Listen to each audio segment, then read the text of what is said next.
Like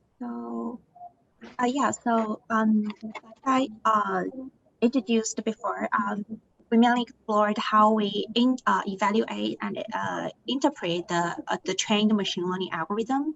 So we started with a multi-factor model to make predictions on the future stock prices. And the data we use is the S&P 500 constituents data, and the data frequency is monthly. We consider three types of factors, which are technical, quality, and value factors. So technical factors, of course, are statistical trends gathered from trading activities.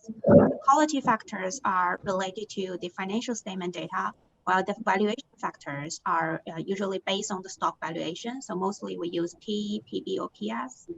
After that, some of the most widely used machine learning models were implemented in the classifiers of regressions.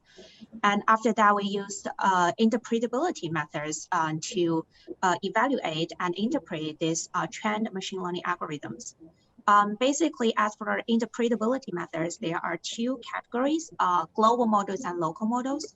So global models usually shows the average effect of our factors, while the local ones shows the feature effects of a certain range of the data or for some certain instances. Some model can be both global or local. It depends on how you could use them. Yes, and so next slide.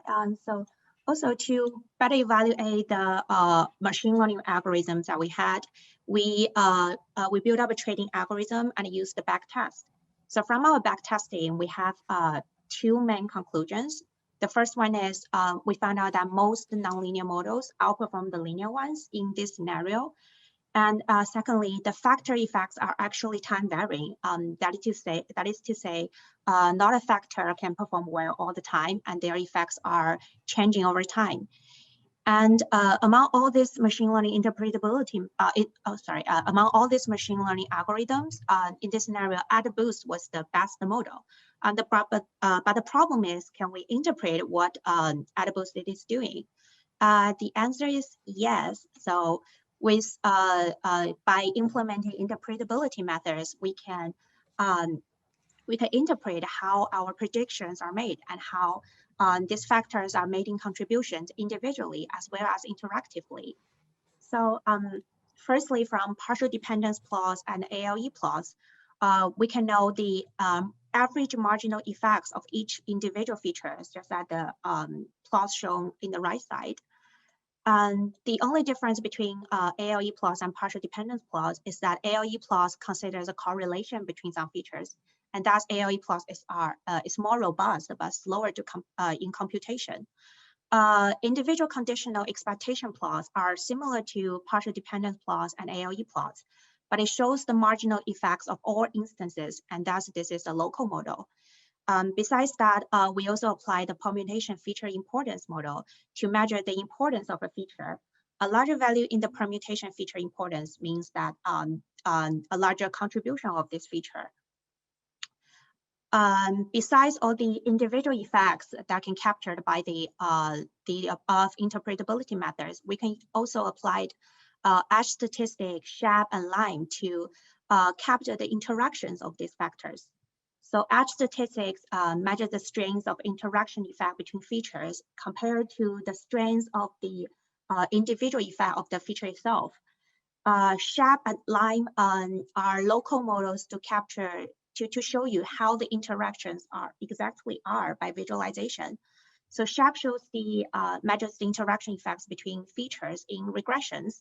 LIME is another popular method only in classification, and it only measures the interaction effect of one instance.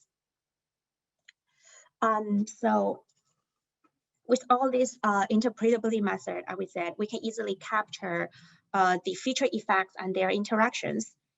So if we decompose our predicted variable, it can be composed of 4 parts. So it will be linear functions of our factors, polynomial or nonlinear parts for our functions of our factors, interactions of some factors, and plus some noise. Basically, partial dependence plots and ALE plots are enough to explain linear and polynomial part, but they cannot capture more complicated functions or the interactions of functions. of factors. Edge statistic will be a very quick and good way to find the most predictive interactions, but it can only show the strengths instead of how the interactions are. And sometimes you may need the two-dimensional partial dependence to visualize some easy interactions.